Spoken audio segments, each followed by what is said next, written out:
The Chicago Public Library's fluorescent lights hummed overhead like mechanical insects, casting harsh shadows across the returns desk, where I'd spent the last 4 hours organizing new acquisitions. Outside the tall windows, October's early darkness pressed against the glass while autumn winds rattled the old building's bones. At 24, I'd grown accustomed to these late evenings, finding solace in the silence of empty halls, where books waited patiently for tomorrow's readers. My name is Sophia Winters, and books have been my sanctuary since childhood. When my father abandoned us when I was 12, leaving behind nothing but unpaid bills and broken promises, I discovered that fictional worlds offered more stability than reality ever could. When my mother died of cancer 2 years ago, drowning our small family in medical debt despite insurance coverage, I learned that stories could provide comfort when human relationships proved fragile and finite. The library closed at 9, but Tuesdale had given me keys to finish the new inventory. The overtime pay would help with this month's rent on my studio apartment, though it meant walking home alone through neighborhoods that grew less safe after dark. Chicago's public transportation system shut down early in my area, another casualty of budget cuts that affected working people more than city planners who made such decisions from comfortable suburban offices. I was sliding the last stack of romance novels onto their designated shelf when my phone buzzed with an incoming call. Emily's name flashed across the screen, and I answered with the casual warmth reserved for best friends who'd supported each other through every crisis since high school. "Hey, Em. What's up?" "Sophia, thank God you answered." Emily's voice carried panic that immediately set my nerves on edge. "I'm at Northwestern Memorial. It's Mom. There was an accident, and they're saying she might not make it through the night." The fluorescent lights seemed to flicker as blood drained from my face. Emily's mother had been like a second parent to me, especially after Dad left and during Mom's final months. She'd driven me to doctor appointments, helped with college applications, celebrated every small victory when my own family structure was crumbling. "What happened? How bad is it?" "Car accident on the Eisenhower. Some drunk driver ran a red light and hit her passenger side." Emily's words came in rushed bursts between tears. "They had to use the jaws of life to get her out. And there's internal bleeding, possible brain trauma. Sophia, I can't do this alone. Can you come?" I was already gathering my purse and jacket, keys jingling as I mentally calculated travel time across the city. "Of course. I'll catch the next bus and be there as soon as possible. The buses stop running to this area after 10, Emily reminded me through her tears, and I used all my money for the cab to get here. She was right. The number 47 bus that connected my neighborhood to the hospital district ended service at 10:15, and it was already 9:40. A taxi would cost $60 I didn't have, and rideshare prices surged after 10. But Emily needed me, and some obligations transcended financial limitations. "Don't worry about it. I'll figure something out and be there within an hour," I promised, ending the call before she could protest. I locked the library's main entrance behind me, double-checking the security system as Tuesdale had taught me. The street outside was nearly empty, just a few late commuters hurrying toward the elevated train station 3 blocks away. The October air carried the scent of dying leaves and urban decay, while overhead streetlights created pools of amber illumination separated by threatening shadows. My apartment was in the opposite direction from the hospital, making it impossible to retrieve money for transportation. I started walking toward downtown, hoping to catch a bus or find some other solution before Emily's mother's condition worsened. Each step took me further from familiar territory, into areas where young women alone after dark became statistics rather than people. The sidewalks grew quieter as I moved away from the library district. Storefronts were shuttered behind security grates, and the few pedestrians I encountered averted their eyes in the universal urban gesture of avoiding unwanted interaction. My anxiety, always present but usually manageable, began its familiar climb from background nervousness toward something more consuming. I was 3 blocks from the nearest bus stop when I noticed them. 2 men, walking roughly the same pace as me but maintaining distance. When I slowed, they slowed. When I crossed the street, they followed. My mother had taught me to trust instincts about personal safety, and every alarm bell in my consciousness was now screaming warnings I couldn't ignore. My phone buzzed with another call from Emily. I answered while walking faster, hoping my pursuers were coincidental rather than intentional. "Sophia, where are you? Mom's getting worse, and the doctors want to discuss treatment options with family. I'm walking to the bus stop, but I think someone's following me." My voice dropped to a whisper as I glanced over my shoulder. The two men had closed the distance, and something metallic glinted in one of their hands. "What?" "Sophia, get somewhere safe. Forget about coming here if you're in danger." But I couldn't forget. Emily's mother was dying, and I was the closest thing to family Emily had left. My own abandonment issues wouldn't let me become another person who failed to show up when needed most. The irony wasn't lost on me that my determination to be reliable might get me killed before I could help anyone. The men behind me quickened their pace. I could hear their footsteps now, heavy boots against wet pavement. The familiar tightness began in my chest, that precursor to panic attacks that had plagued me since Mother's death. Breathing became conscious effort rather than automatic function. The world started to narrow, peripheral vision fading as my nervous system prepared for fight or flight, but there was nowhere to run, and no one to fight for me. I fumbled for my keys, holding them between my fingers as a makeshift weapon, while simultaneously trying to dial emergency services. The phone slipped from my suddenly sweaty palm, clattering onto the concrete as my pursuers broke into a run. That's when everything collapsed. My chest constricted like a fist closing around my lungs. The streetlights blurred into streaks of amber and white.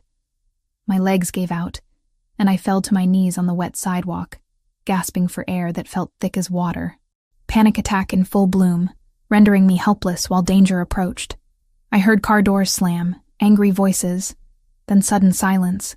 When consciousness flickered back, I was being lifted by strong arms, carried toward a vehicle idling at the curb.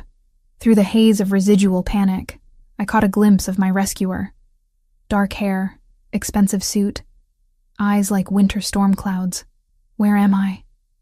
I managed to whisper, as he placed me carefully in the passenger seat of what appeared to be a luxury sedan. His voice was deep, controlled, carrying authority that seemed to reshape the very air around us. "Safe, for now. Don't fight me. You nearly died out there." The car pulled away from the curb, leaving behind the two men who'd been following me. Through the rear window, I watched them standing beneath a streetlight, looking confused and oddly defeated. Whatever had just happened, it involved more than a simple rescue from random street crime. As we drove through Chicago's late-night streets, I studied my mysterious savior in the dashboard's glow. He was handsome in the way that suggested both refinement and danger, with sharp cheekbones and a jaw that looked carved from granite. His hands on the steering wheel bore expensive rings, and everything about his presence suggested someone accustomed to being obeyed without question. "Thank you," I said, though the words felt inadequate for whatever had just transpired. He glanced at me, those storm-gray eyes assessing in ways that made me feel exposed despite being fully clothed.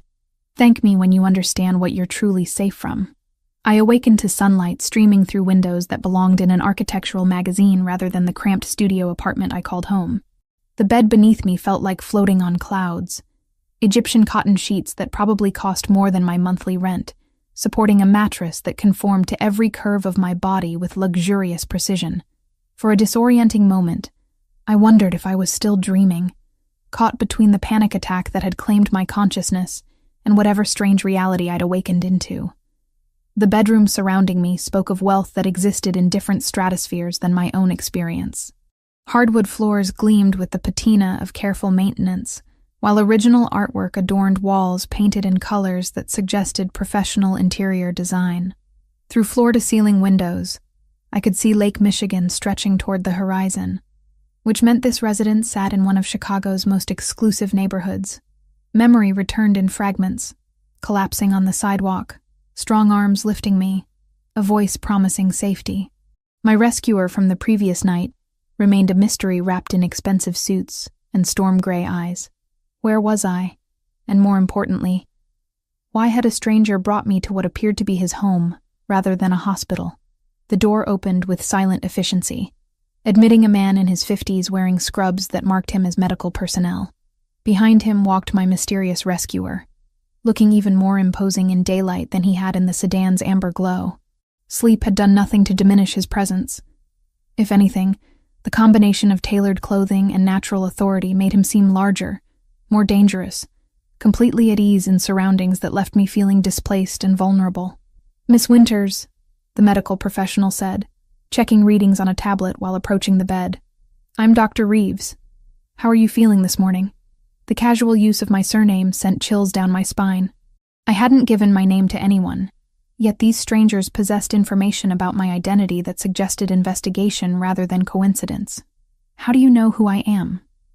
My rescuer stepped forward, dismissing the doctor with a subtle gesture that spoke of someone accustomed to commanding obedience without effort. When we were alone, he studied me with the same intensity I remembered from our brief car conversation, as if cataloging details for purposes I couldn't fathom. "Information is easy to acquire when you have the right resources," he said, settling into a chair that positioned him close enough to seem intimate but far enough to avoid appearing threatening. "Sophia Winters, 24 years old, librarian at Chicago Public Library's main branch. Lives alone in a studio apartment on North Clark. Orphaned mother died 2 years ago from cancer. Father absent since age 12. Each detail felt like a violation, confirmation that my privacy had been systematically dismantled by someone with capabilities far beyond normal citizen reach. "What gives you the right to investigate me without permission? The same right that saved your life last night." His response carried no apology, only the matter-of-fact certainty of someone who viewed privacy as a luxury he couldn't afford to grant. "Those men following you weren't random predators looking for an easy target." Fear crawled up my throat as implications sank in. I'd assumed my near assault was opportunistic crime, the kind of random violence that plagued urban areas after dark. The suggestion of something more deliberate transformed last night from bad luck into targeted threat. "What do you mean?" Instead of answering immediately, he reached into his suit jacket and withdrew a phone, scrolling through what appeared to be surveillance footage. The screen showed grainy images of 2 men watching the library entrance, then following me as I walked toward downtown. Their behavior suggested patience and planning, rather than spontaneous criminal activity. "Professional surveillance, not street criminals hunting for purses and jewelry," he explained, handing me the phone so I could see the evidence. "Someone wanted you followed, possibly taken. The panic attack that incapacitated you prevented us from learning their ultimate objective." My hands trembled as I studied the footage, recognizing my own figure moving through familiar streets while being stalked by individuals whose faces remained partially obscured. The violation felt complete. Not only had I been hunted, but my rescue had been recorded by yet another party with resources to monitor Chicago's streets. "Who are you?" I asked, though part of me feared the answer might be more disturbing than remaining ignorant. "Dante Romano." He delivered his name like a business card, expecting recognition I didn't possess. "You collapsed outside one of my buildings while fleeing from men who intended you harm." Romano. The surname carried weight in Chicago, associated with business interests that newspapers discussed in careful euphemisms. Not quite criminal, but not entirely legitimate either. The kind of family that appeared in society pages while federal investigators maintained discrete files on their activities. I was in the home of someone whose world operated by different rules than the ones that governed library science and studio apartment living. "What happens now?" I asked, surprised by how steady my voice sounded, despite the fear coursing through my system. "Now you recover fully, and we determine why someone wanted you surveilled." Dante's tone suggested these weren't requests, but statements of fact. Chicago streets aren't safe for women alone at night under normal circumstances. For someone with a target on her back, they're lethal. The casual mention of targets made my chest tighten with familiar anxiety patterns. "I need to get to Northwestern Memorial. My friend's mother was in an accident and she's waiting for me. Your friend Emily Morrison. Her mother survived surgery and is stable." Dante's knowledge of my personal crisis shouldn't have surprised me anymore, but it still felt like having my thoughts read by someone with no right to access them. "Hospital bills have been handled by an anonymous benefactor, and Emily has been informed that you're safe, but unable to visit immediately." The efficient management of my life without consultation was simultaneously helpful and terrifying. Someone with Dante's resources could solve problems I couldn't even afford to address, but the cost of such assistance remained undefined and potentially more expensive than financial debt. "Why are you helping me?" "Because leaving someone to die on my territory reflects poorly on my ability to maintain order." His honesty was brutal, but refreshing after a lifetime of people who sugar-coated their motivations. And because whoever wanted you followed will try again if they believe their first attempt failed due to coincidence rather than intervention. He stood with fluid grace, moving to the window where morning light illuminated the sharp planes of his face and emphasized the controlled power in his posture. From this angle, I could see a small scar bisecting his left eyebrow and the careful way he positioned himself to maintain visual contact with both me and the door. This was someone who'd learned not to trust his back to anyone, even in his own home. This is your choice, Miss Winters. You can return to your apartment, your job, your normal routine, and hope that last night was an isolated incident, or you can accept my protection until we identify the threat and eliminate it permanently. The word eliminate hung in the air between us, heavy with implications that belonged in crime novels rather than conversations with librarians. I was being offered safety by someone whose methods for providing it might involve consequences I preferred not to contemplate. What does your protection entail, exactly? Dante's smile was sharp as winter wind off Lake Michigan.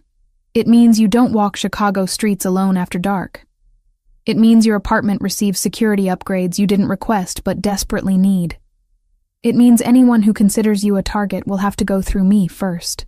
The offer was seductive and terrifying in equal measure. Accept help from Dante Romano, and I might survive whatever threat had materialized around me. But accepting help from men like Dante Romano meant entering a world where problems were solved through methods that didn't require courts or legal proceedings. Those men following you weren't random criminals, he continued, watching my face for reactions I tried to hide. Someone with resources hired professionals to track your movements. That level of organization suggests you're connected to something valuable, whether you realize it or not. My mind raced through possibilities, trying to identify anything in my quiet librarian existence that might attract dangerous attention. I had no money worth stealing, no secrets worth protecting, no enemies worth targeting. The most exciting thing about my life was my ongoing battle with overdue book fines, and whether I could afford both rent and groceries in the same month. I don't understand what anyone could want from me. Neither do I. Yet. Dante's expression suggested this mystery intrigued, rather than frustrated him. But in 3 hours, I know more about your background than you've shared with people you consider friends. Information is my business, Miss Winters, and you've become very interesting business indeed. The investigation of my life was continuing even as we spoke, I realized. Somewhere in this mansion, people were examining my history, my relationships, my financial records, searching for connections that might explain why someone had marked me for surveillance. The thought of such scrutiny made my skin crawl, but the alternative, remaining ignorant while danger circled closer, seemed infinitely worse. What did you find? I asked, though I wasn't certain I wanted to know the answer. Dante returned to his chair, leaning forward slightly in a gesture that made our conversation feel intimate, despite its frightening subject matter. Your mother's cancer treatment was partially funded by an anonymous benefactor during her final months. Someone wanted to ensure she received care that insurance wouldn't cover. The revelation struck like a physical blow. Mother's experimental treatments had been expensive, far beyond our family's means, but somehow the bills had been manageable. We'd assumed insurance had covered more than expected, or that payment plans had been more generous than typical. Learning that someone had been secretly helping us felt like discovering our struggles had been observed and judged worthy of intervention. Who? I whispered, though something in Dante's expression suggested I already knew. Someone who believes in taking care of people when they can't take care of themselves. His words carried weight that went beyond simple charity. Someone who doesn't like watching good people suffer for circumstances beyond their control. I insisted on returning to my apartment despite Dante's obvious disapproval, clinging to the illusion that normal life might still be possible if I simply refused to acknowledge the danger surrounding me. He didn't argue, which should have been reassuring, but instead felt ominous, like a chess master allowing his opponent to make a predictable mistake. I can't stay hidden in your house forever, I said, as his driver prepared to take me home. I have a job, responsibilities, a life that doesn't involve bodyguards and surveillance footage. No, Dante agreed, watching me with those storm-gray eyes that seemed to catalog every micro-expression I made. You have the illusion of a normal life, but illusions don't stop bullets or prevent kidnappings. The ride back to my studio apartment felt like traveling between dimensions. From the leather interior of Dante's luxury sedan, the familiar streets of my neighborhood looked shabbier, more dangerous than I'd ever noticed. Building facades that had seemed quaint now appeared neglected, and shadows that had never bothered me felt pregnant with potential threats. My apartment building's security door had been repaired sometime during my absence. The lock that had been broken for 6 months now worked perfectly, requiring my key rather than simply pulling open to admit anyone from the street. In my mailbox, I found notice that the building's security system had been upgraded and would be fully operational within 48 hours. Inside my studio, everything appeared exactly as I'd left it, but somehow the space felt different. Safer, maybe, or perhaps more surveilled. I couldn't tell which, and that uncertainty made my skin crawl with anxiety that had nothing to do with my usual panic triggers. Emily called within an hour of my return, her voice bright with relief and gratitude. "Sophia, I don't know how to thank you for arranging Mom's medical bills. The hospital administrator said an anonymous benefactor covered everything, including the surgery and rehabilitation costs. I didn't arrange anything," I said truthfully, though I suspected who had. "How is she doing?" "Better than anyone expected. The doctors are saying full recovery is possible with proper physical therapy." Emily's voice caught with emotion. "I know you must have used all your savings or taken out loans. I'll find a way to pay you back, I promise." The conversation continued for 20 minutes, with Emily describing her mother's progress and expressing gratitude for help I couldn't claim credit for providing. When I finally ended the call, guilt settled in my chest like a stone. Someone else, Dante, had solved Emily's crisis while I'd been unconscious in his guest bedroom. Yet she believed I was responsible for her family's salvation. 3 days passed in a strange, suspended animation. I returned to work at the library, cataloging new acquisitions and helping patrons find books that might transport them from their own problems into more manageable fictional ones. No one followed me during daylight hours. No threatening messages appeared in my mailbox, and no mysterious men lurked near bus stops as I traveled between home and work. But I felt watched constantly, an invisible weight of observation that made every public moment feel performed. Was Dante's protection the source of this sensation? Or was someone else maintaining surveillance that had simply become more subtle? Without training in such matters, I couldn't distinguish between safety and continued threat.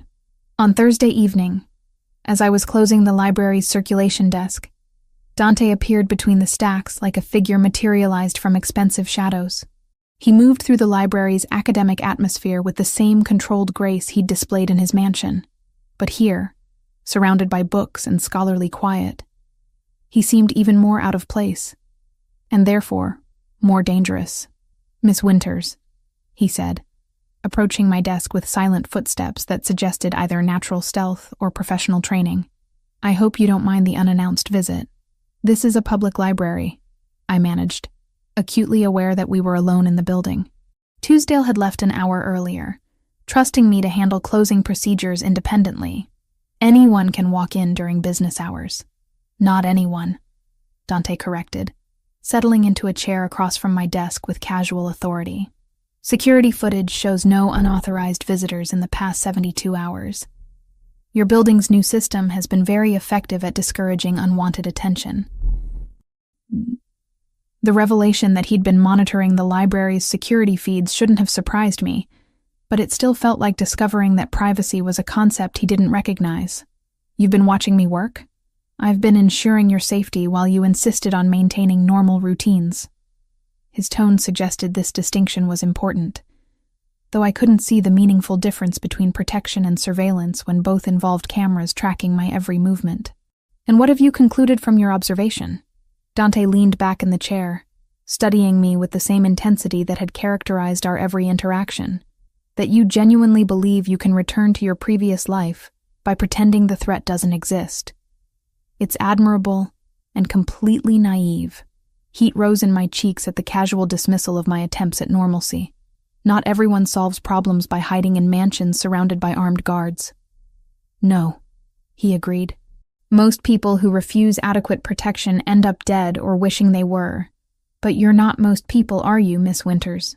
Before I could ask what he meant, Dante stood and moved toward the library's rare books section, running his fingers along leather spines with surprising reverence.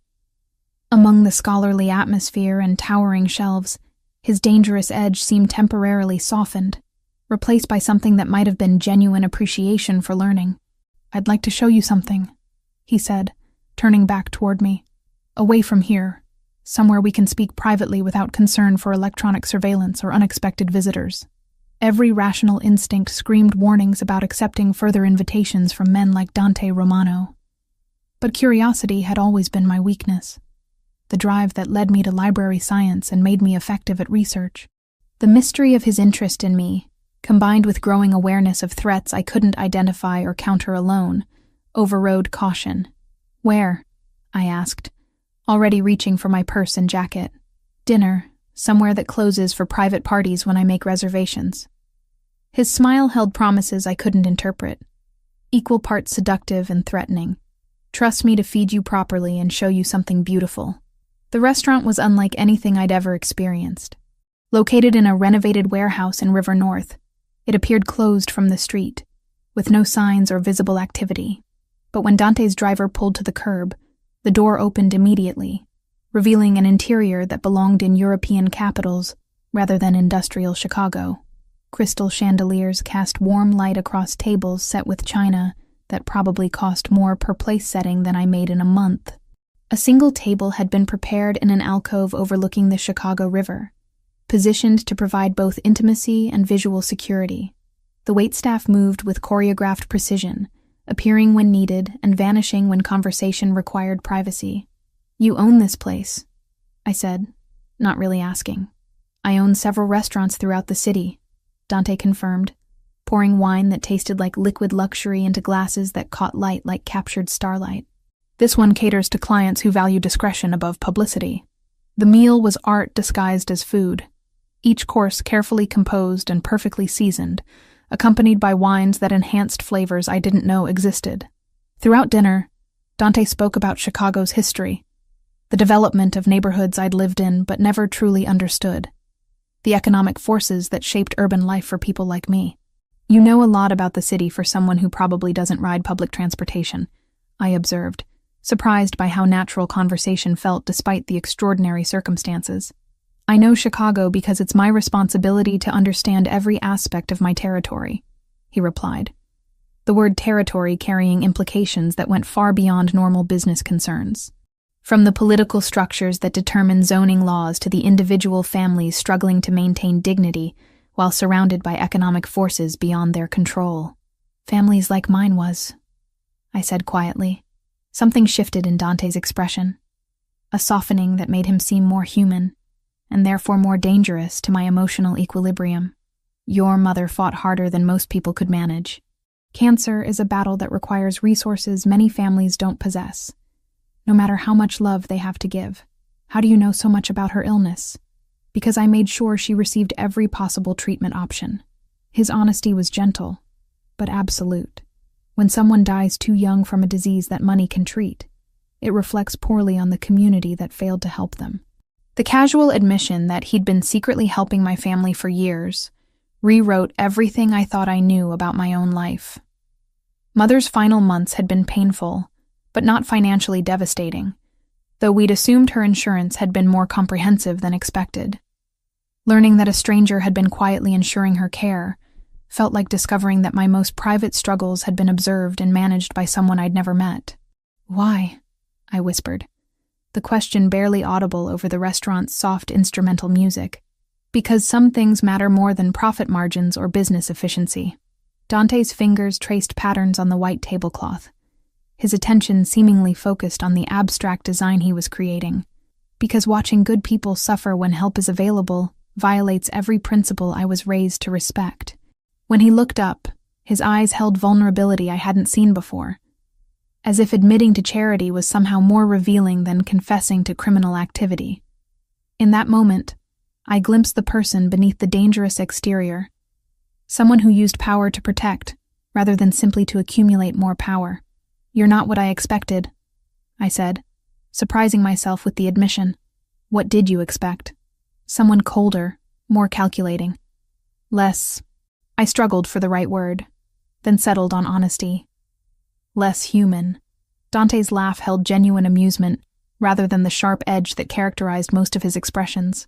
Humanity is a luxury men in my position rarely afford themselves, but occasionally, someone comes along who makes it seem like a reasonable risk. The weight of his gaze made me feel exposed in ways that had nothing to do with physical vulnerability. We were approaching territory that felt more dangerous than the original threat that had brought us together. Emotional, rather than physical peril that could reshape my understanding of safety and desire. We should go, I said, though every instinct argued against leaving this beautiful space where danger felt distant and intimacy seemed possible. Yes, Dante agreed, but neither of us moved immediately. We should. The drive back to my apartment passed in comfortable silence, the city lights creating a kaleidoscope of color against the sedan's windows. When we arrived at my building, Dante walked me to the entrance, his presence making the familiar streets feel safer than they had since the night I'd collapsed. Thank you for dinner, I said, keys in hand but reluctant to end an evening that had transformed my understanding of the man who'd appointed himself my protector. Thank you for trusting me enough to accept the invitation.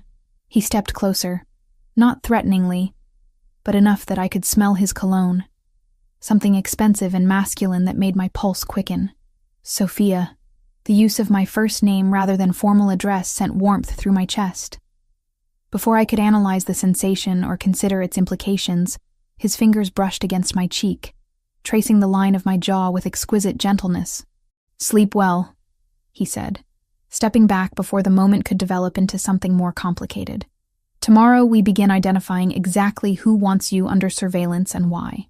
As I watched his sedan disappear into Chicago's late-night traffic, I realized that accepting Dante Romano's protection had changed more than just my security status. It had awakened possibilities I'd never allowed myself to imagine. Dangerous attractions that threatened to be more consuming than any external threat I might face. The flowers arrived on Friday morning, delivered to the library's main desk while I was helping a graduate student locate obscure poetry collections. A massive arrangement of black roses and white lilies, beautiful in a way that suggested both elegance and menace. The delivery man waited while I signed for them, his professional demeanor masking obvious discomfort with whatever message he'd been hired to convey. Inside the arrangement, nestled among the expensive blooms, was a card written in elegant script. Beautiful things deserve beautiful endings. Some stories conclude whether the reader is ready or not. My hands trembled as I read the message twice, then a third time, hoping the words would somehow rearrange themselves into something less threatening. But the meaning remained crystal clear. Someone was watching me. Someone who viewed my existence as a narrative they had the power to conclude. Tuesdale emerged from the reference section, took one look at the flowers and my pale face, and immediately reached for the phone. I'm calling security, he said, though we both knew the library's elderly security guard was better equipped to handle noisy teenagers than genuine threats. Don't, I said quickly, surprising myself with the firmness in my voice. I need to handle this through other channels. I called Dante from the staff room, my fingers shaking as I dialed the number he'd given me for emergencies. He answered on the first ring, as if he'd been expecting this exact conversation. What happened? No greeting, no pleasantries, just immediate focus on potential danger. Flowers, with a message. I read him the card's contents, hearing my own voice grow steadier as I spoke. Something about Dante's controlled attention helped center my spinning thoughts. Don't touch them again. Don't throw them away. I'm sending Marco to collect everything for analysis. The background noise on his end suggested movement, preparations being made with the efficiency of someone accustomed to crisis management. Are you safe where you are right now? I looked around the library's familiar interior, suddenly seeing it through different eyes. Wide windows that offered clear sightlines for anyone watching from the street. Multiple entrances that would be impossible to monitor simultaneously. Stacks of books that could conceal someone moving between floors. I don't know anymore. Stay exactly where you are. Marco will be there in 15 minutes, and he's bringing backup. Dante's voice carried the same controlled authority I'd grown to associate with safety. But underneath it, I detected something new, anger that felt personal rather than professional. Whoever sent those flowers made a mistake by escalating to direct contact. Marco arrived with 2 other men, all wearing suits that couldn't quite hide the fact that they were armed and extremely alert. They moved through the library with practiced efficiency, collecting the flowers and photographing everything while maintaining casual conversation with Tuesdale about library security and neighborhood safety. "Miss Winters," Marco said quietly, approaching my desk while his companions completed their work. "Mr. Romano wants you to understand that this changes the situation significantly." "How?" "Direct threats mean whoever's been watching you has decided surveillance isn't sufficient anymore." Marco's tone was matter of fact, but his eyes constantly scanned the library's interior for potential threats. "They're moving toward active engagement." The phrase active engagement sent cold fear through my system, but I forced myself to ask the question that mattered most. "What does that mean for my safety?" "It means your normal routine just became impossible to maintain." Marco's honesty was brutal, but necessary. Library work, walking alone, living in an unsecured apartment, all of that has to change until we identify and eliminate the threat. I wanted to argue, to insist on maintaining the independence I'd fought so hard to achieve after my parents' deaths. But the flowers sitting on my desk represented a level of malice that my library science degree and modest self-defense knowledge couldn't counter. Someone with resources and connections was playing games with my life, and I was hopelessly outmatched. "Where does Dante want me to go?" "He's having your apartment secured as we speak," Marco replied. "New locks, surveillance system, reinforced door frame. You can maintain some normalcy, but not without constant protection." When I returned home that evening, the changes were immediately obvious. The building's entrance now required a keycard rather than just a working lock, and security cameras had been installed at every entry point. Inside my studio apartment, motion sensors and window alarms created an invisible network of electronic protection that would alert Dante's people to any unauthorized access.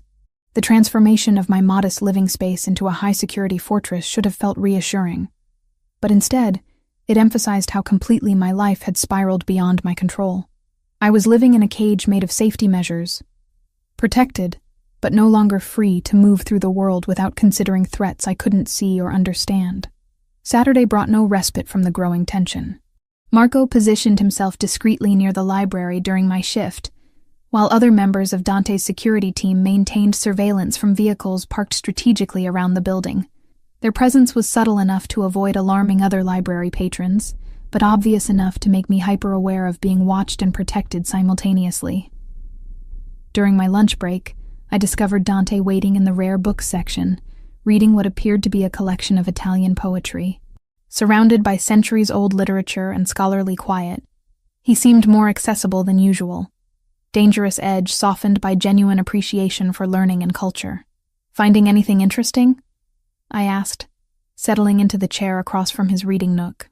"Dante Alighieri," he replied, closing the book but keeping his finger between the pages to mark his place.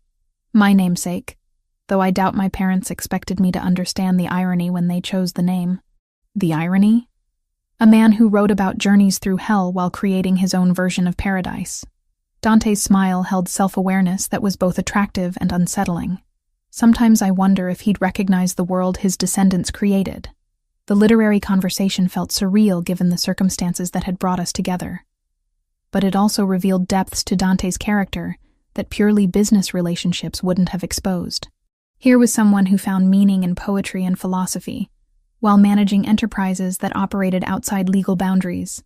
"You're not what I expected when I first heard the name Romano," I admitted. "What did you expect?" "Someone less educated, more obviously criminal." I hesitated, then decided on complete honesty. Someone who wouldn't care about anonymous medical bills or flowers with threatening messages. Dante set the book aside and leaned forward, bringing his attention into sharp focus on my face. "The flowers aren't random harassment, Sophia. They represent escalation from professional surveillance to personal intimidation." "What's the difference?" "Professional surveillance suggests someone wants information about your activities, your connections, your potential value as leverage against someone else." His explanation was clinical. but I caught the tension in his voice that suggested personal investment in my safety. Personal intimidation means they've moved beyond information gathering toward direct action. Action like what?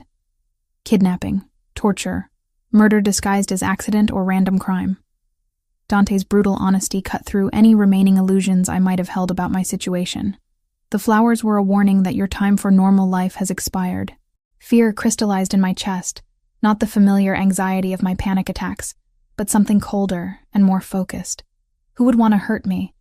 I don't have money, political connections, access to valuable information. I'm nobody important. You're important to me, Dante said quietly, the admission carrying more weight than any elaborate declaration could have managed. And in my world, that makes you a target for people who want to hurt me but can't reach me directly. The simple statement restructured everything I thought I understood about my situation. I wasn't being threatened because of something I'd done or witnessed, but because of something I'd become. Important to a man whose enemies would use any available weapon against him. I never asked to be important to you, I whispered. Neither did I, Dante replied. But some things happen regardless of what we plan or want, or think we can control. Before I could respond to this admission, Marco appeared between the stacks with the same silent efficiency that characterized all of Dante's people. His expression was grim in ways that suggested the afternoon's developments hadn't been encouraging. We need to go, Marco said without preamble. Now. Dante was on his feet instantly, all trace of literary contemplation replaced by focused alertness. What happened? Costa family made contact. They want to discuss terms for your girlfriend's safety. Marco's words sent ice through my veins, confirming fears I'd been trying to suppress since the flowers arrived. I'm not his girlfriend, I protested, though the distinction felt meaningless when facing people who viewed relationships as opportunities for leverage. Doesn't matter what you are, Marco replied. Matters what they think you are, and what they believe Dante will sacrifice to protect you. The Costa family. I'd heard the name mentioned in newspapers, usually in articles about federal investigations and suspicious business practices. They operated in the same shadowy world as Dante, but apparently as competitors rather than allies. What kind of terms? I asked, though I suspected the answer would terrify me. The kind that assume you're negotiable, Dante said, his voice carrying controlled fury that made him seem more dangerous than I'd ever seen him. They're about to learn how wrong that assumption is. As we prepared to leave the library under Marco's protective escort, I realized that my quiet life of books and modest independence had become a casualty of forces beyond my comprehension. But looking at Dante's face as he processed the Costa family's threat, I also understood that someone was prepared to wage war to protect me from consequences I'd never chosen, but could no longer escape. The ride to Dante's mansion passed in tense silence, broken only by periodic phone calls that he answered in rapid Italian, while Marco drove with the focused intensity of someone expecting potential attack at any moment. Through the sedan's bulletproof windows, Chicago's familiar streets looked different. Not like home territory, but like a battlefield where enemies could emerge from any shadow. What happens now? I asked, as we pulled through the security gates that protected Dante's Lincoln Park estate.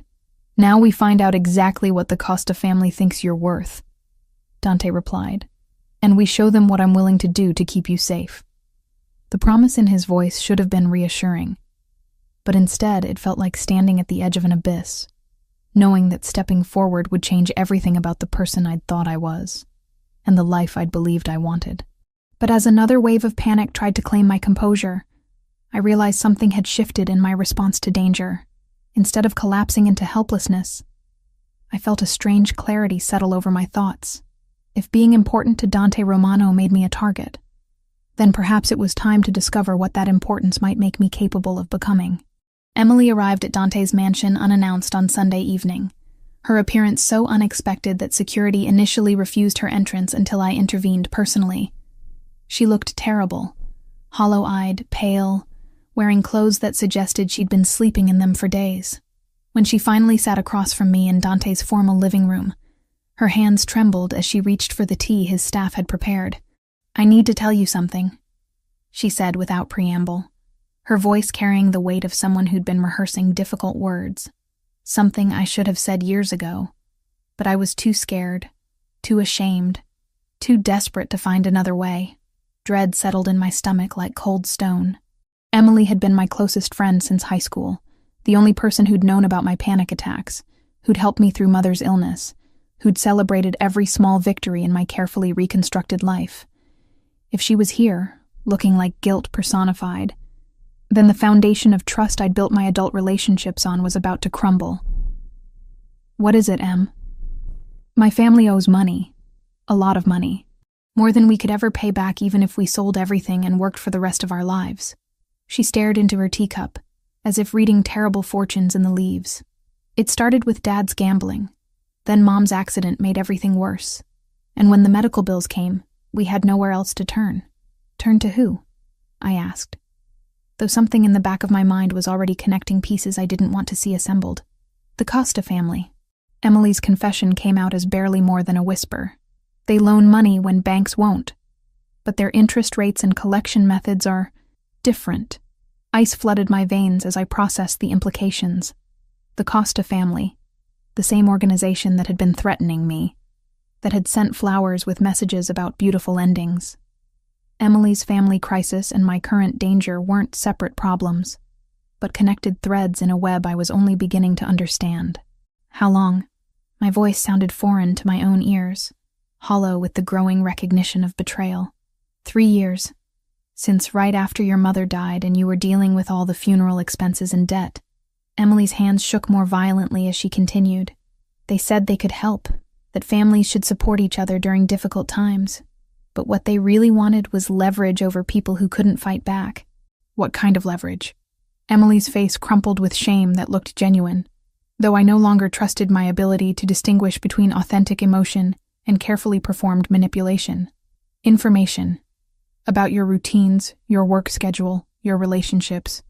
They said it was harmless, just wanting to know that you were safe and stable. The systematic violation felt worse than physical assault. For 3 years, my most private moments had been reported to people who viewed my life as potential ammunition against someone else. Every conversation with Emily had been filtered through calculations about what information might be valuable to the Costa family's interests. "You've been spying on me for 3 years?" The question emerged with surprising calm, though fury was building beneath the surface like pressure in a sealed container. "Not spying. Just staying close.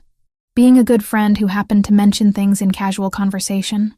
Emily's distinction felt pathetic even as she offered it. "They never asked me to hurt you or put you in danger. They just wanted to know about your daily life. Until recently." Emily's silence confirmed what I'd already suspected. The escalation from passive surveillance to active threats meant her handlers had moved beyond information gathering toward more direct action. "What changed?" I pressed. "What made them decide observation wasn't sufficient anymore?" "Dante Romano." Emily's voice broke completely as she spoke his name.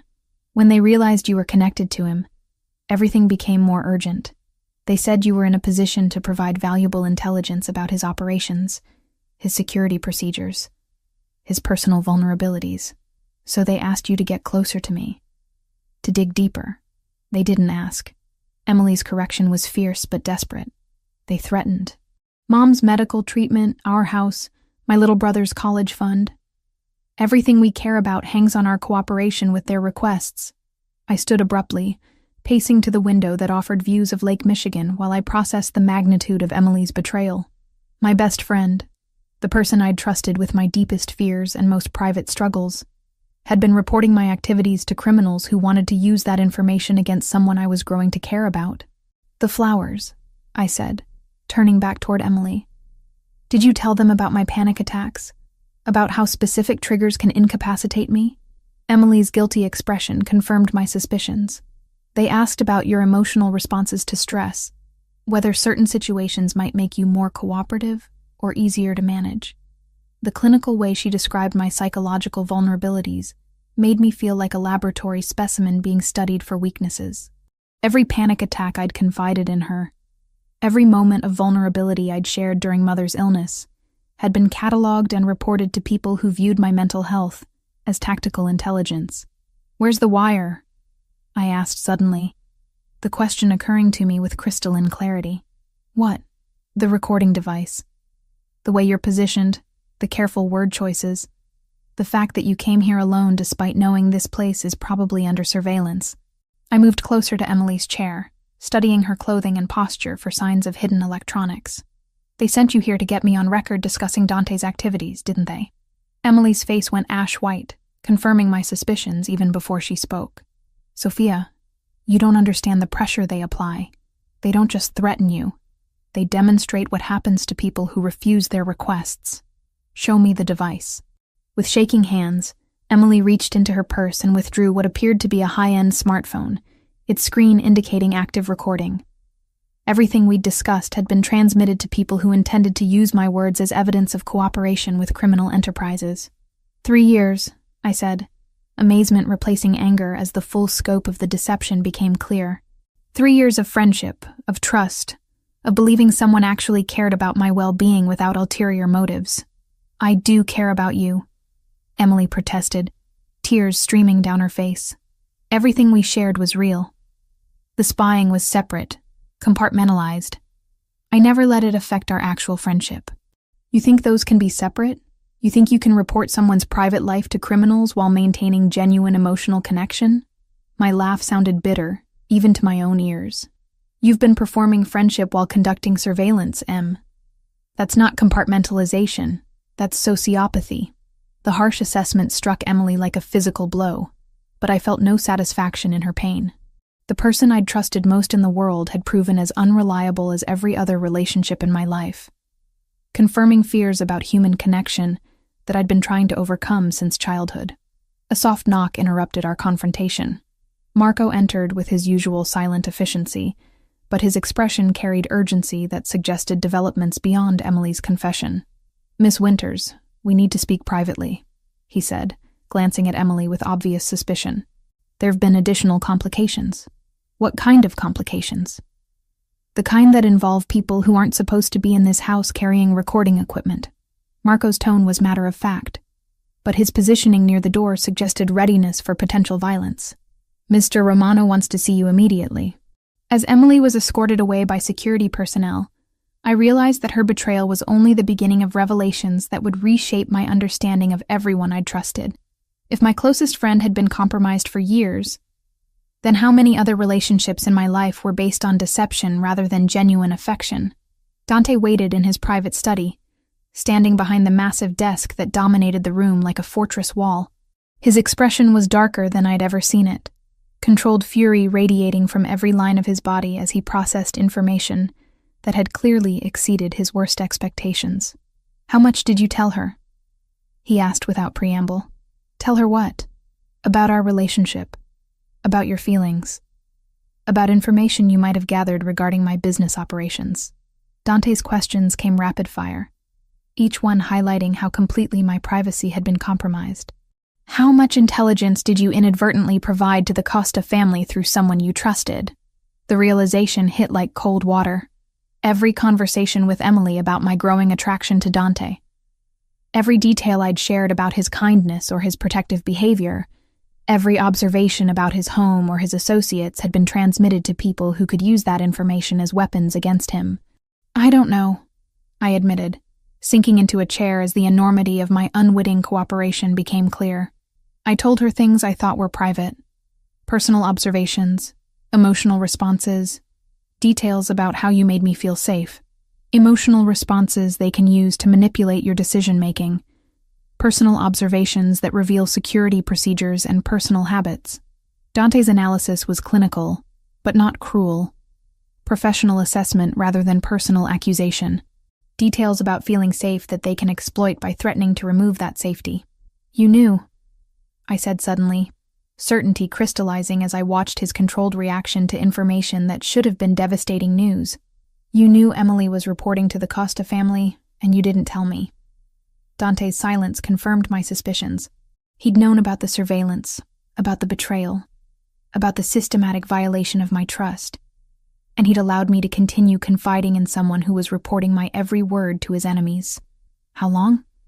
I asked, voice growing stronger as anger replaced shock. 6 months, since shortly after the night I found you on the street. Dante's honesty was brutal, but complete. We identified the Costa family's intelligence network early in our investigation, including Emily's role as unwitting informant. Unwitting. She genuinely believed she was protecting her family by providing harmless social information. The Costa family deliberately kept her ignorant of how that information would be used. Dante moved around the desk, approaching my chair with cautious steps. But her ignorance doesn't change the fact that you've been compromised for years. And you didn't tell me because? Because we needed to understand the full scope of their intelligence gathering before disrupting it. And because we needed you to behave naturally around Emily so she wouldn't suspect her cover had been blown. Dante's strategic thinking was logical, but felt like another layer of betrayal. Telling you would have compromised our ability to control the information flow. I stood abruptly, backing away from Dante with the same instinctive retreat I'd felt when first discovering Emily's deception. So you used me too. Let me continue trusting someone who was betraying me, because it served your tactical purposes. I used the situation to protect you, Dante corrected. But his distinction felt meaningless when viewed from my perspective as the person who'd been kept ignorant of threats to my own safety. By lying to me. By letting me believe I had a genuine friendship while you knew it was completely fabricated. Hurt was transforming into fury, hot and cleansing after days of confusion and fear. You're no different from Emily. You just have better reasons for your deception. I kept you alive, Dante replied, his voice carrying steel that suggested his patience with my accusations was approaching its limits. Emily's information allowed us to anticipate Costa family moves, to stay ahead of their planning, to ensure they couldn't use their intelligence advantage against you, without my knowledge or consent. Without your knowledge because your safety required ignorance. Without your consent, because you would have made emotional decisions that could have gotten you killed. Dante's brutal honesty cut through my anger like a blade, forcing me to confront the possibility that his deception had been protective rather than manipulative. I can't trust anyone, I said, the admission emerging as barely more than a whisper. Not Emily. Not you. Not anyone in this world you've dragged me into. You can trust me to keep you alive, Dante offered. Everything else is luxury we can discuss when the immediate threats have been eliminated. But survival without trust felt like existing rather than living. And I'd spent too many years building relationships on the foundation of honest communication to accept that honesty was now impossible. If staying alive meant accepting that everyone around me was lying for reasons they considered justifiable, then perhaps the cost of safety was higher than I was willing to pay. I need time to think, I said, moving toward the door with steps that felt steadier than my emotional state suggested they should be. Time is something we don't have, Dante replied. The Costa family knows their intelligence network has been exposed. They'll be moving to direct action within hours. The warning followed me from his study, but for the first time since collapsing on Chicago's rain-soaked streets, I felt more afraid of the people trying to protect me than of the enemies trying to harm me. When everyone around you is lying, trust becomes impossible, and without trust, even safety feels like another form of imprisonment. I spent 5 days in self-imposed exile from Dante's protection, returning to my apartment despite the obvious danger and his repeated warnings that isolation would make me vulnerable to the Costa family's increasingly desperate moves. The apartment felt different now. Not like home, but like a stage set where I'd been unknowingly performing for an audience of criminals who viewed my daily routines as intelligence-gathering opportunities. Every conversation with Emily over the past 3 years took on sinister new meaning as I replayed them in my mind. Casual questions about my work schedule that I'd interpreted as friendly interest had been data collection. Sympathetic inquiries about my emotional state during Mother's illness had been psychological profiling. Even our shared laughter and genuine moments of connection had been contaminated by the knowledge that everything was being reported to people who wanted to hurt someone I cared about. Sleep became elusive as paranoia replaced the familiar anxiety that had plagued me since Mother's death. Every sound in the building's old walls seemed suspicious. Every delivery person a potential threat. Every phone call from unknown numbers a prelude to violence.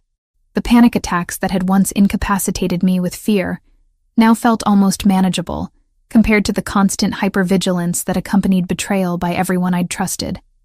On the 6th day, while organizing returns at the library, I discovered something that changed everything I thought I knew about my own history.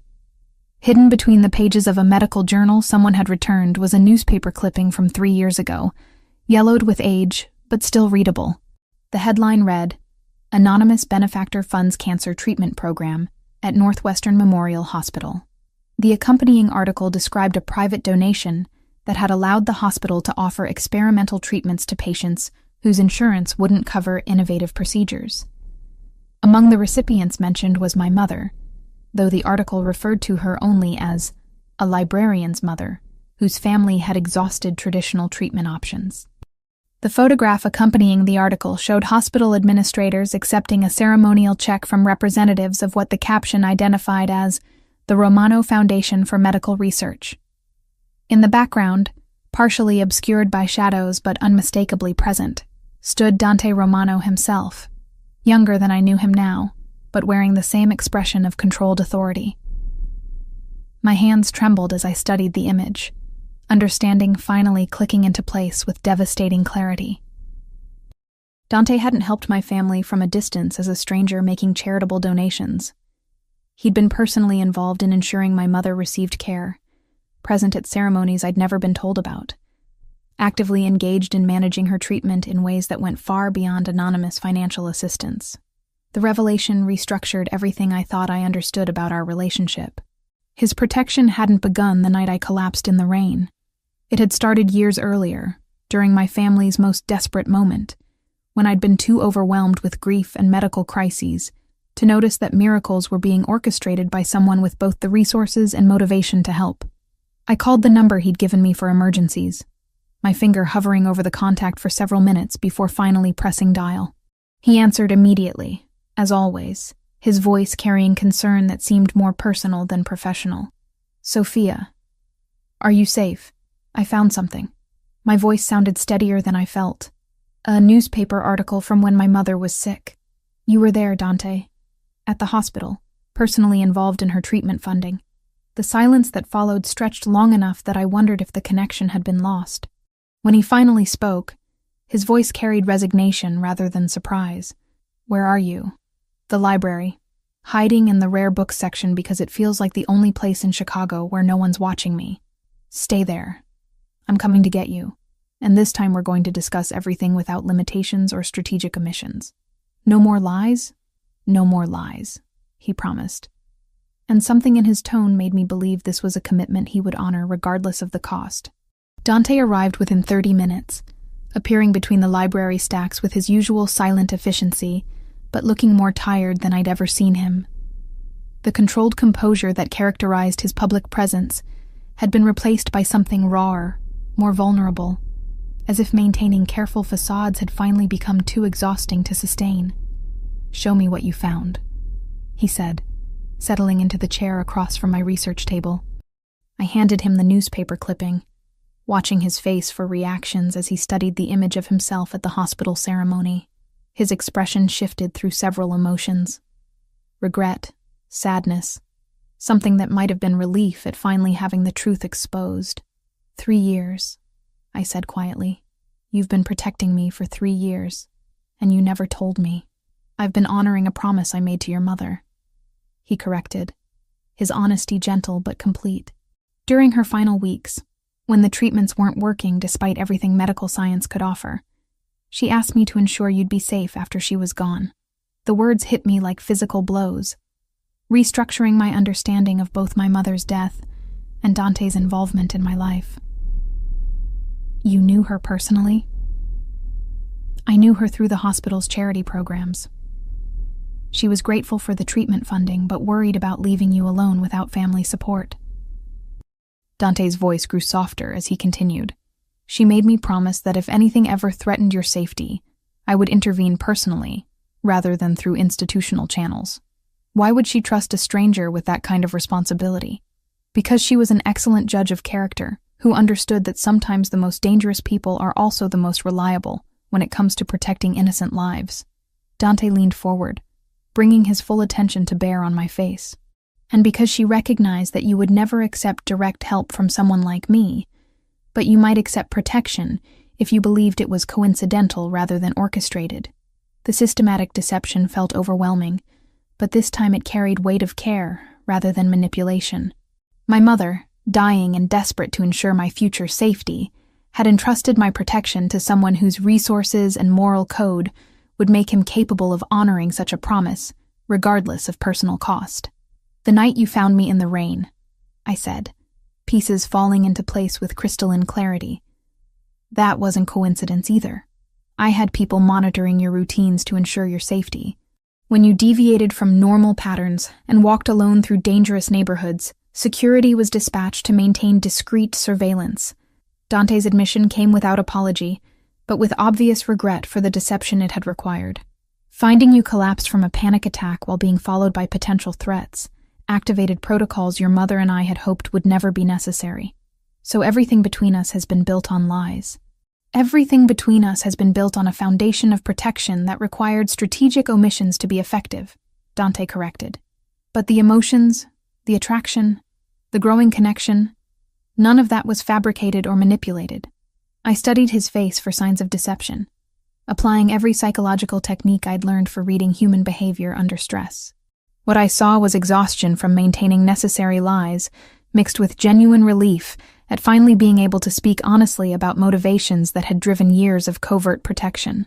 "Marco," I said suddenly, another piece clicking into place. "His sister. The Costa family threatened her to force his cooperation, but you've known about his divided loyalty for months. Marco came to me when the Costas first approached him. His sister's safety was never actually at risk because we moved her to protective custody the day after their initial contact." Dante's revelation continued dismantling my understanding of recent events. His apparent betrayal was performance designed to feed false information to the Costa family while we identified the full scope of their intelligence network, including Emily, who genuinely believed she was protecting her family by providing social information about someone the Costa family described as a potential witness to unspecified criminal activity. Dante's analysis was clinical, but not cruel. She never knew she was being used to gather intelligence about you specifically, or that her cooperation was part of a larger strategy to neutralize threats against someone I'd promised to protect. The revelation that Emily's betrayal had been manipulated by people even more calculating than I'd realized should have felt reassuring. But instead, it emphasized how completely my life had become a chess game, played by people with resources and motivations I couldn't fully comprehend. "What happens now?" I asked, surprised by how calm my voice sounded despite the emotional upheaval of having my entire reality restructured. "Now you have complete information and can make an informed choice," Dante replied. "Accept my continued protection with full knowledge of what it entails and why it began, or reject it and face the Costa family's escalating threats without assistance. Those aren't really choices. That's accept help or die. Sometimes the world only offers survival options rather than preferences," Dante said with brutal honesty. "But survival is still a choice. And it's one your mother wanted you to have the opportunity to make." I looked around the library's familiar interior, the stacks where I'd found refuge during every crisis, the research tables where I'd spent countless hours losing myself in other people's stories, the quiet corners where books had provided more reliable companionship than human relationships.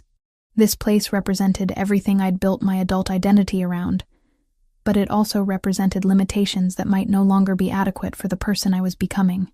"If I choose your protection," I said carefully, "what does that mean for us personally? It means we find out what exists between us when it's not complicated by strategic deceptions or manufactured emergencies." Dante's smile held promise that felt more dangerous than any external threat I'd faced. "It means we discover whether what we feel for each other can survive complete honesty about who we are and what we're willing to do for each other." The offer was seductive and terrifying in equal measure.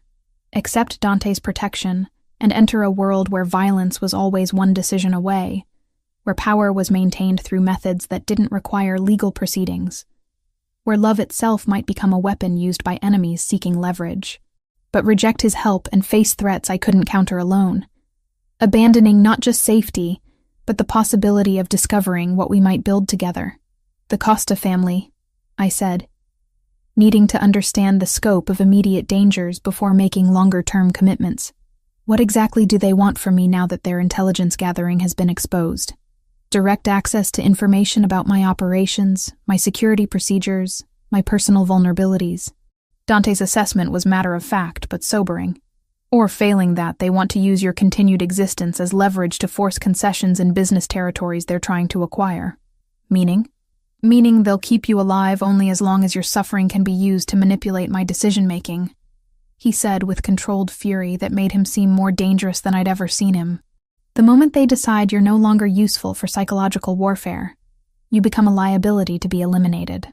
The clinical description of my value as a hostage should have triggered another panic attack. But instead, I felt a strange clarity settle over my thoughts. The Costa family viewed me as expendable ammunition in a war I'd never chosen to join. But their mistake was assuming that being expendable meant being powerless. "I choose you," I said, the words emerging with conviction that surprised me. "I choose this dangerous life because it's the only real choice I have. And I choose to fight rather than hide." Dante's expression shifted through surprise, relief, and something that looked like pride. Fighting means accepting that you'll need to do things that contradict everything you thought you knew about yourself. Then I guess I'll discover who I really am when everything familiar gets stripped away, I replied, feeling strength I didn't know I possessed, flowing through my voice. But I'd rather face that discovery with you than face certain death alone. As we prepared to leave the library together, I realized that my quiet life of books and solitary independence had been an illusion maintained by someone else's protection. But perhaps illusions were simply preparation for realities we weren't ready to accept. And now that truth was finally within reach, I could choose to embrace, rather than fear whatever came next. The abandoned warehouse in Chicago's industrial district felt like the end of the world, surrounded by rusted shipping containers and broken streetlights that created pools of darkness perfect for concealing violence. 3 weeks of careful planning had led to this moment, the Costa family's final desperate gambit to salvage their position by forcing a confrontation that would determine not just my fate, but the balance of power between Chicago's criminal organizations. I sat bound to a metal chair in the warehouse's center, my wrists secured with zip ties that cut into my skin whenever I moved. The concrete floor beneath me was stained with substances I preferred not to identify, while overhead fluorescent lights flickered with electrical problems that cast everything in unstable, stuttering illumination. Vincent Costa paced around me like a predator circling wounded prey, his expensive suit incongruous against the industrial decay surrounding us. He was older than I'd expected, maybe 60, with silver hair and the kind of cold authority that spoke of decades spent making life-and-death decisions without hesitation or regret. "Miss Winters," he said, his voice carrying cultured tones that belonged in boardrooms rather than warehouses scheduled for demolition. "I hope you understand that none of this is personal. You're simply the most effective pressure point available for influencing Mr. Romano's business decisions." 50 feet away, Emily and a young woman I didn't recognize, Marco's sister, I realized, were secured to similar chairs, both looking terrified, but unharmed. Their presence served as additional leverage, multiple hostages to complicate any rescue attempt, and ensure Dante's compliance with whatever terms Vincent intended to propose. "What do you want?" I asked, surprised by how steady my voice sounded despite the zip ties and the very real possibility that I might not survive the next hour. "Simple territorial concessions," Vincent replied, consulting an expensive watch that probably cost more than my annual salary. "Mr. Romano withdraws from the Port Authority contracts, ceases expansion into the Southside distribution networks, and transfers management of the Museum District Protection Services to our organization. In exchange for what? Your continued existence, and theirs." He gestured toward Emily and Marco's sister with casual indifference. Though I should mention that Mr. Romano's compliance isn't the only factor determining whether you leave here alive. Before I could ask what he meant, the warehouse's main entrance burst open with explosive force. Dante appeared in the doorway, flanked by Marco and 8 other men, all moving with the coordinated precision of military special forces. They spread through the space with practiced efficiency, taking positions behind shipping containers and machinery that provided cover while maintaining clear firing lines. "Vincent," Dante called across the warehouse, his voice carrying the same controlled authority I'd grown to associate with safety. "Let's discuss this like civilized businessmen."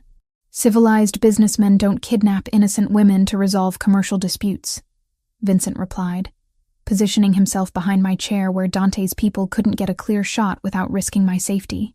Civilized businessmen also don't threaten families to force cooperation from their subordinates, Dante countered, and I caught sight of him between the containers, looking more dangerous than I'd ever seen him. But we've both moved beyond civilization, haven't we? The standoff stretched for several heartbeats, tension coiling between the two groups like pressure in a sealed container. Around us, Chicago's industrial district hummed with late-night activity. Trucks on distant highways, trains moving through switching yards, the constant background noise of a city that never truly slept. Your terms are unacceptable, Dante continued, beginning to move closer with slow, deliberate steps. Counter-proposal. Release the women unharmed, and we settle this dispute through traditional means. Traditional means favor whoever has superior numbers and better strategic position, Vincent said with cold amusement. I have 3 hostages and home field advantage. You have more guns but no clear shots that don't risk civilian casualties. The tactical assessment was accurate but incomplete. Vincent had calculated firepower and positioning, but he'd failed to account for one crucial variable: the psychological stability of his hostages under extreme stress. During the past 3 weeks, Dante had insisted I learn techniques for managing panic attacks under pressure, turning my greatest vulnerability into a potential asset. Breathing exercises, grounding techniques, methods for maintaining clarity when adrenaline threatened to overwhelm rational thought. I'd assumed the training was precautionary, insurance against future anxiety episodes. Now I realized it had been preparation for exactly this scenario. Instead of letting fear consume my ability to think clearly, I forced myself to catalog every detail of our surroundings. Vincent's positioning behind my chair, the location of his backup personnel, the industrial equipment that might provide concealment or weapons, the timing of the flickering overhead lights that created brief moments of visual confusion. Emily, I called softly, drawing Vincent's attention back to me. Remember the breathing exercises we used to practice during exam week? The ones that helped with test anxiety? Emily's eyes widened with understanding, and I saw recognition dawn in her face. She began implementing the slow, controlled breathing pattern we'd developed during college, her visible panic gradually subsiding into focused calm. Marco's sister, I continued, not knowing her name, but needing her cooperation. Copy what Emily's doing. Breathe slowly. Count to 4 on each inhale. Hold for 4 counts. Exhale for 4 counts. The younger woman followed Emily's lead, and within minutes both hostages had transitioned from terrified civilians into people capable of coordinated action when the opportunity arose. Vincent noticed the change in atmosphere, his attention sharpening on what had been 3 panicked women, and was now becoming something more dangerous to his strategic position. Clever girl, but breathing exercises won't stop bullets or change the mathematics of this situation. No, I agreed. But they'll help us make better decisions when the mathematics change. As if summoned by my words, the warehouse's electrical system chose that moment to experience one of its periodic failures. The flickering lights died completely, plunging everything into darkness, broken only by emergency lighting that cast red shadows across concrete and steel. In the seconds of visual confusion that followed, everything happened at once. Emily threw herself sideways, taking her chair to the ground and rolling behind a shipping container. Marco's sister followed her lead, using techniques someone had clearly taught her for escaping restraints under pressure.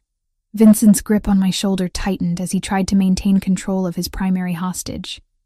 But I'd already begun implementing escape procedures Dante's people had drilled into me during weeks of preparation. The zip ties securing my wrists had been cut not with conventional tools, but with a ceramic blade hidden in the lining of my jacket. Invisible to metal detectors but sharp enough to slice through plastic restraints when applied correctly. As Vincent realized his hostages were escaping, his attention divided between maintaining personal safety and preventing the collapse of his strategic advantage.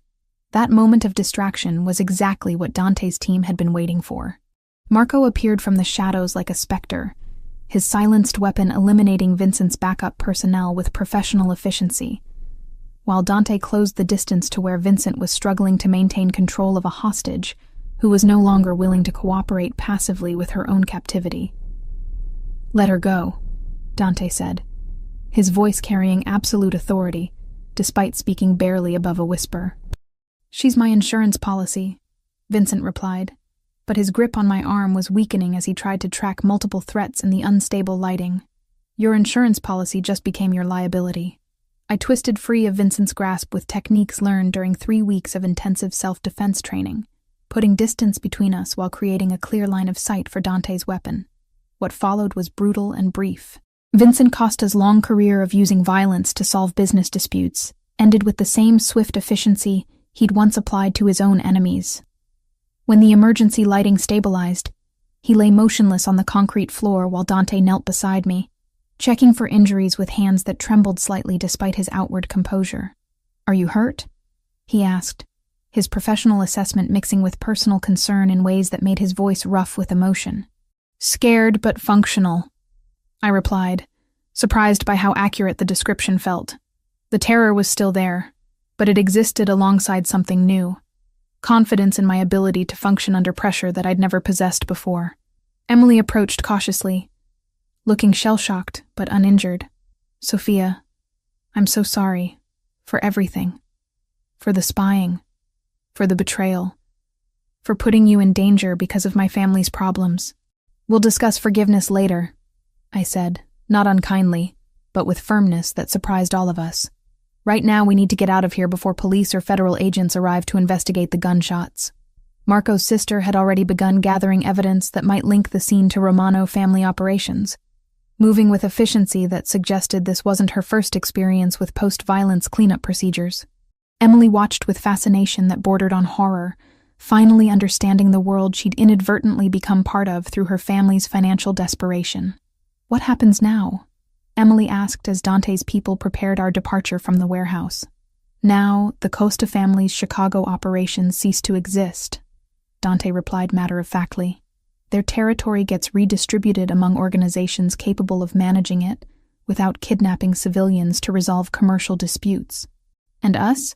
Dante looked at me with expression I couldn't quite interpret, something that might have been pride mixed with relief and anticipation. "That depends on what Sophia wants to do with the person she's discovered she can become under pressure." As we left the industrial district behind, driving through Chicago's late-night streets toward whatever future awaited us, I realized that the scared librarian who'd collapsed from a panic attack in the rain had died somewhere between accepting Dante's protection and fighting her way out of Vincent Costa's warehouse. The woman who remained was someone I was still getting to know, but someone who felt capable of building a life worth fighting for. The warehouse had been a test of everything I'd learned about myself over the past month. About trust and betrayal, about strength and vulnerability, about the difference between surviving and living. I'd passed that test not through violence, but through refusing to let fear consume my ability to think clearly when others needed me to remain functional. "Where are we going?" I asked as the city lights blurred past the sedan's bulletproof windows. "Home," Dante replied. And for the first time since this entire ordeal began, the word felt like a destination, rather than just a location, to discover what we can build together now that we both know exactly who we're choosing to become. 14 months later, I stood in the floor-to-ceiling windows of our renovated warehouse in River North, watching Chicago's morning rush hour unfold 40 stories below, while our daughter moved gently within me, responding to the city's vibrations with tiny kicks that never failed to make me smile. The view encompassed everything that had become important in my life. The library district where my old existence had ended, the industrial areas where new strength had been forged, the Lake Michigan shoreline that represented endless possibilities stretching toward horizons I was still learning to navigate. The transformation of my life over the past year had been more complete than I could have imagined when I'd first awakened in Dante's guest bedroom, terrified and disoriented, but unaware that safety could evolve into something far more profound than mere survival. The woman reflected in the window bore little resemblance to the librarian who'd collapsed from a panic attack in the rain, though books remained central to my identity in ways I'd never expected. "Mrs. Romano," came a voice from behind me, spoken with the respectful formality that had replaced the casual familiarity of my previous life. "The morning briefing is ready whenever you'd like to begin." I turned to find James, our personal assistant, holding a tablet containing updates on the various educational and cultural initiatives that had become my primary responsibility within Dante's expanding business empire. What had begun as a way to legitimize Romano family operations through charitable work had evolved into something more meaningful, genuine community investment that served both pragmatic and altruistic purposes. "How's the literacy program performing?" I asked, settling into the chair behind my desk, which had been positioned to offer commanding views of both the Chicago skyline and the private library that occupied nearly half of our top-floor office space. "Beyond projections," James replied, his enthusiasm genuine despite his professional demeanor. "The South Side Center's report reading comprehension improvements of 30% among participants, while the job placement program has achieved an 85% success rate. The numbers represented more than statistics. They reflected lives changed through access to education and opportunity, families lifted from poverty through skills training, communities strengthened through investment that prioritized people over profit margins. It was work that fulfilled me in ways that checking out library books never had, challenging and meaningful in equal measure." "And the museum partnership?" "The Romano Foundation's funding for the Chicago History Museum's Immigrant Experience exhibit has generated significant positive media attention. Mayor's office called it a model for private sector community engagement in yesterday's press conference." I smiled at the political praise, understanding its implications for Dante's broader business interests. Legitimate cultural investments provided excellent cover for less conventional operations while serving genuine public good. The balance between pragmatic necessity and authentic philanthropy had become one of the most satisfying aspects of my evolving role. Dante appeared in the office doorway with his usual silent efficiency, though his expression carried warmth rather than the controlled authority that characterized his business demeanor. Marriage had softened some of his sharper edges, while amplifying the protective instincts that had drawn me to him despite the danger he represented. "Good morning, beautiful," he said, approaching my chair with steps that seemed choreographed to avoid startling me, despite the fact that surprise attacks were no longer a realistic concern in our carefully secured environment. "Good morning, husband." The title still felt new on my tongue, weighted with implications I was still learning to navigate. "How did the Port Authority meeting go?" "Smoothly. The new contracts will increase legitimate shipping traffic by 40% while providing additional employment opportunities for neighborhoods that need economic development."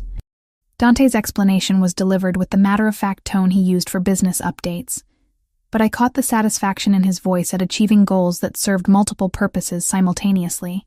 The integration of legal and illegal enterprises within Romano family operations had accelerated since Vincent Costa's elimination, with territory expansion focusing more on legitimate business opportunities than traditional criminal revenue streams.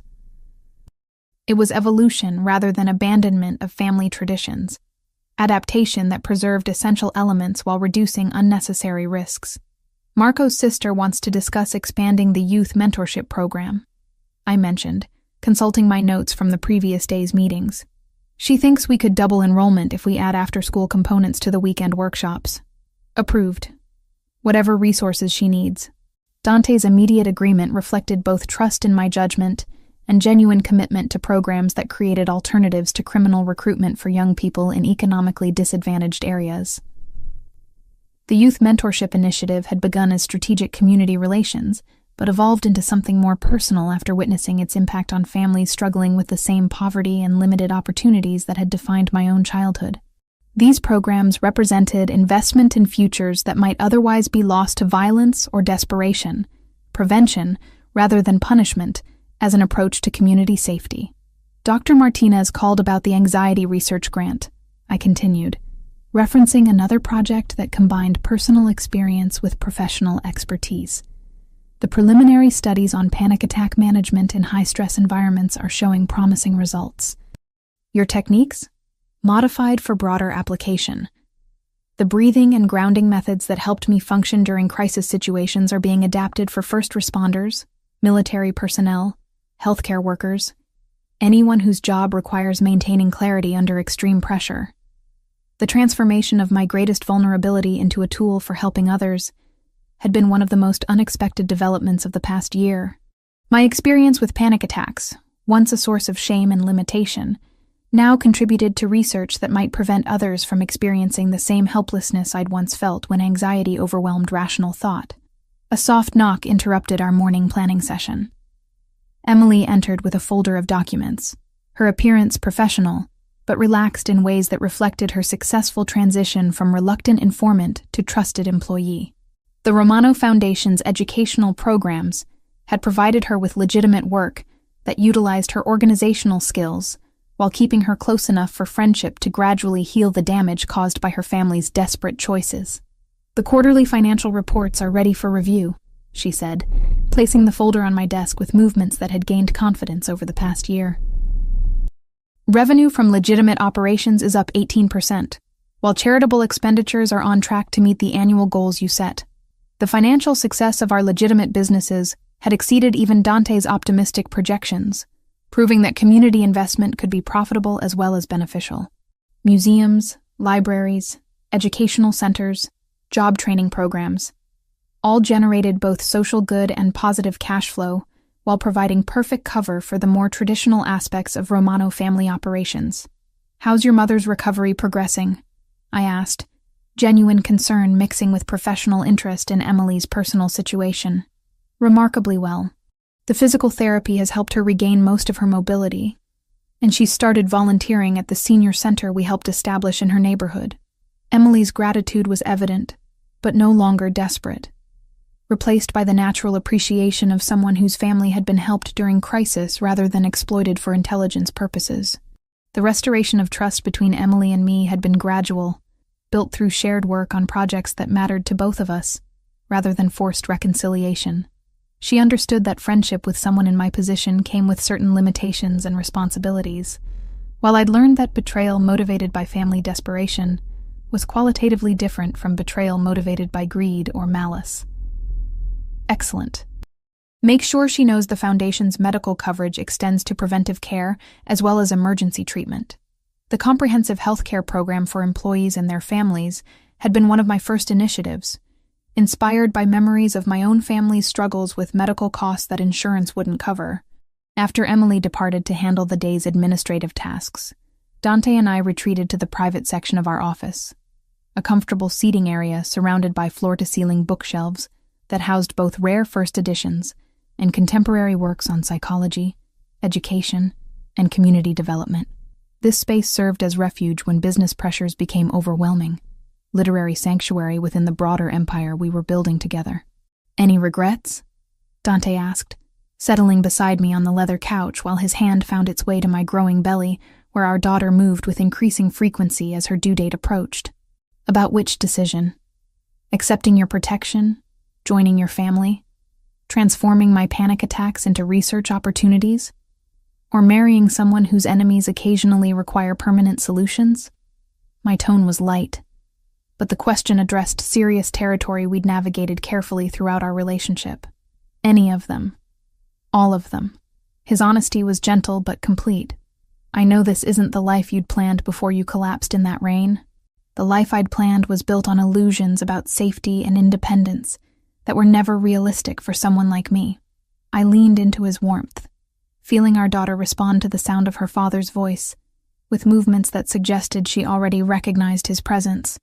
"This life is built on truth about what protection costs and what love requires. And you're comfortable with those costs and requirements?" "I'm comfortable with choosing them consciously, rather than having them imposed without my knowledge." The distinction had become crucial to my acceptance of everything Dante's protection entailed. "I understand what you do, and why it's necessary. I've seen what happens to people who refuse adequate security in worlds where violence is always an option." The memory of Vincent Costa's warehouse still occasionally triggered anxiety responses, but they were manageable now, controlled through techniques that transformed fear into focus rather than paralysis. The woman who'd escaped zip-tie restraints and coordinated hostage rescue operations was someone I'd needed to become, though I'd never imagined such capabilities lay dormant within my cautious librarian personality. "Dr. Martinez says our daughter will probably inherit my anxiety tendencies," I mentioned, referring to recent conversations about genetic predisposition and environmental factors, but also that children raised with healthy coping mechanisms tend to view anxiety as manageable, rather than overwhelming. "She'll never lack for protection or resources to handle whatever challenges she faces," Dante said with the absolute certainty that characterized his approach to family security. "But more importantly, She'll have parents who understand that strength comes from facing difficulties rather than hiding from them. The afternoon passed in comfortable routine, reviewing foundation reports, discussing security updates, planning expansion of educational programs that had proven successful beyond our initial expectations. The integration of legitimate and traditional family business had reached equilibrium, with each aspect supporting and concealing the other in ways that maximized both profit and community benefit. As evening approached, transforming Chicago's skyline into a canvas of gold and amber light, I found myself standing again at the windows that offered panoramic views of the city that had become truly home for the first time in my life. The library district where my old existence had ended looked different now, not like limitation but like preparation for possibilities I'd been too afraid to imagine. "Dinner's ready whenever you are," Dante said from the doorway, his voice carrying domestic warmth that belonged in suburban kitchens rather than the command centers of criminal organizations. "I'll be right there." I remained at the window for another moment, hand resting on my belly where our daughter moved in response to my voice. Considering the journey that had brought me from terrified collapse to confident partnership with someone whose protection had evolved into love that felt worth any price it required. The woman reflected in the glass wore expensive clothing that had been tailored to accommodate pregnancy, jewelry that marked her status within Chicago's complex social hierarchies, confidence that came from understanding exactly how much power she wielded and how to use it responsibly. She looked nothing like the librarian who'd fainted during a panic attack in the rain, but she carried the same love for books and learning that had always defined her core identity. "I'm not the same person I was when this started," I said aloud, though whether to Dante or to our unborn daughter or to my own reflection wasn't entirely clear. "Neither am I," Dante replied, his arms encircling me from behind with gentleness that contrasted sharply with the controlled violence he was capable of applying when family safety was threatened. "Some transformations are worth everything they cost." As we prepared to join Marco and his sister for dinner, family meals had become sacred time protected from business interruptions. I realized that accepting Dante's protection had taught me the difference between safety and security, between surviving and thriving, between independence and isolation. The choices I'd made had consequences that extended far beyond personal happiness into community impact and family legacy. Our daughter kicked again, stronger this time, as if responding to the contentment in her parents' voices or the promise of a future built on truth rather than illusion. She would grow up knowing exactly what her family did and why it was necessary, raised with resources and protection that would allow her to choose her own path while understanding the responsibilities that came with privilege. "She's going to be strong," Dante observed, feeling our daughter's movements through my skin. "She's going to be loved," I corrected, though strength and love weren't mutually exclusive in the world we were creating for her. "And she's going to understand that some things are worth fighting for." The Chicago skyline glittered beyond our windows, 8 million people pursuing dreams and ambitions that sometimes required protection from predators who viewed vulnerability as opportunity. Within that vast urban landscape, we'd carved out space for building something that mattered: a family, a legacy, a version of power that served others rather than simply accumulating resources for their own sake. As we headed toward dinner and conversation with people who'd become family through choice rather than blood, I understood finally that panic attacks in the rain sometimes led to destinations we never could have reached through careful planning. Some journeys began with collapse and ended with transformation that made the terror of falling worth every moment of uncertainty about where we might land.